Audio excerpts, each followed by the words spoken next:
Hello everyone, আসসালামু আলাইকুম। কেমন আছেন সবাই? আশা করি আল্লাহর রহমতে সবাই ভালো আছেন। তো আজ আরেকটি রেসিপি নিয়ে আসলাম। আজ শুটকি ভর্তা বানাবো। আশা করি আজকে ভিডিওটি আপনাদের ভালো লাগবে। তো শীতল শুটকি দিয়ে আজকে ভর্তা বানাবো, আর সাথে চাল কুমড়োর পাতা। তো এই তো দেখতে পাচ্ছেন, এক মুঠো লাল মরিচ নিয়েছি, আর সাত আটটা শীতল শুটকি নিয়েছি, এভাবে পরিষ্কার করে নিয়েছি। আর সাথে চাল কুমড়োর পাতা নিয়েছি, কচি পাতা 7-8টা পাতা নিয়েছি। আর সাথে এক মুঠো পেঁয়াজ, এক মুঠো রসুন। আর এই তো এভাবে পাতার মধ্যে দিয়ে শুটকিগুলো ভালো করে ভেজে নেব।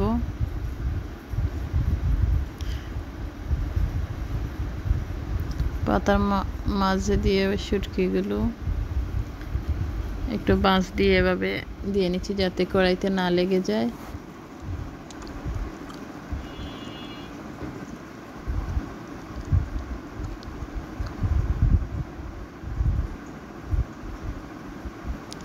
আর সাথে পেঁয়াজ রসুনও ভেজে নেব।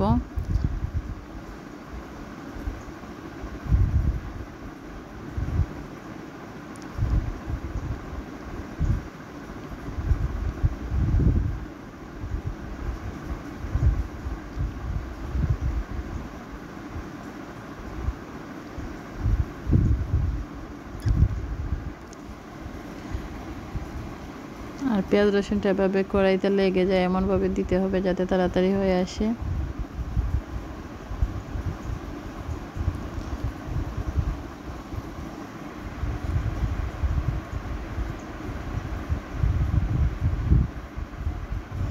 আর সাথে দিয়ে দিলাম তেল, সামান্য পরিমাণ তেল দিয়ে দিলে তেল দিয়ে ভেজে নিলে কাঁচা গন্ধটা থাকে না, আর পেঁয়াজটা খেতেও ভালো লাগে ভর্তার মধ্যে। আর এদিক দিয়ে এই শুকনা মরিচটা ভিজিয়ে রেখেছিলাম, তারপর হালকা একটু পানি দিয়ে সেদ্ধ করে নিলাম যাতে মরিচের কাঁচা গন্ধটা চলে যায়। আর এদিক দিয়ে কড়াইটা বসিয়ে দিলাম এগুলোকে ভেজে নেওয়ার জন্য। তো এই তো কুমড়ো পাতা এবং পেঁয়াজ থেকে পানি বের হচ্ছে, সাথে তো তেল ছিল। আর কুমড়ো পাতাটা আর শুটকিটা পেঁয়াজ রসুন হওয়ার আগে হয়ে যাবে।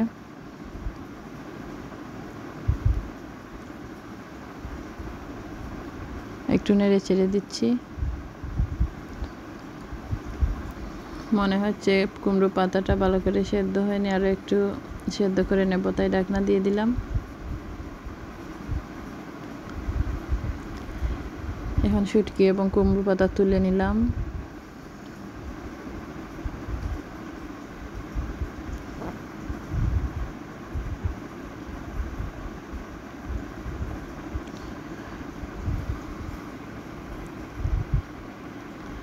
আর এখন পেঁয়াজ এবং রসুনকে আরও ভালো করে লাল লাল করে ভেতর থেকে ভেজে নেব। আর এভাবে একটু তেল দিয়ে ভাজলে ভর্তাটা এত তাড়াতাড়ি বাসি হয়ে যায় না বা টক হয়ে যায় না, ফ্রিজ ছাড়াই খাওয়া যায় 2 বেলা 3 বেলা। আর খেতে অনেক ভালো লাগে, কাঁচা কাঁচা গন্ধটা থাকে না।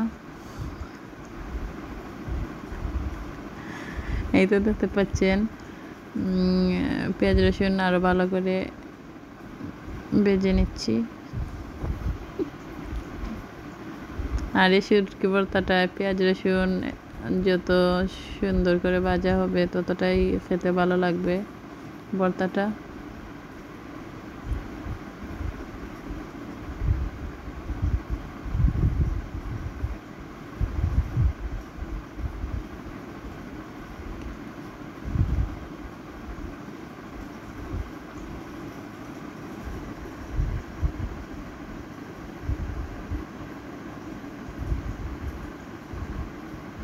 আর এদিকটায় শুকনো মরিচ আমি ব্লেন্ড করে নিচ্ছি আলাদা করে।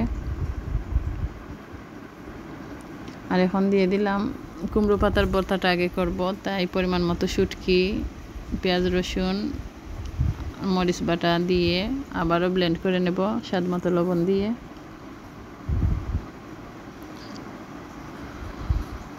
আর এই তো দেখতে পাচ্ছেন সাইডে একটু মরিচ রেখে দিয়েছি, ওটা কুমড়ো পাতা ছাড়া করব শুধু শুটকি দিয়ে।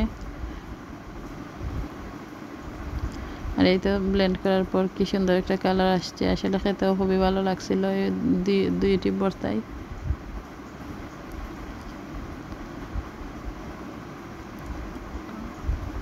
আর এটা হচ্ছে শুধু মরিচ এবং শুটকি পেঁয়াজ রসুন দিয়ে তারপর ব্লেন্ড করে নেওয়ার পর আর এটাকে তেল দিয়ে ভেজে নিচ্ছি শুটকি বোনার মতোই।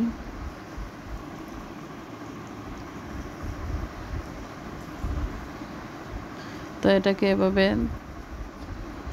2-3 মিনিট নাড়াচাড়া করে চুলার আঁচটা মিডিয়াম লোতে রেখে রান্না করে নিয়েছি। আর এই ছিল আজকের শুটকি ভর্তা রেসিপি। আসলে এভাবে রান্না করলে খুবই ভালো লাগে খেতে।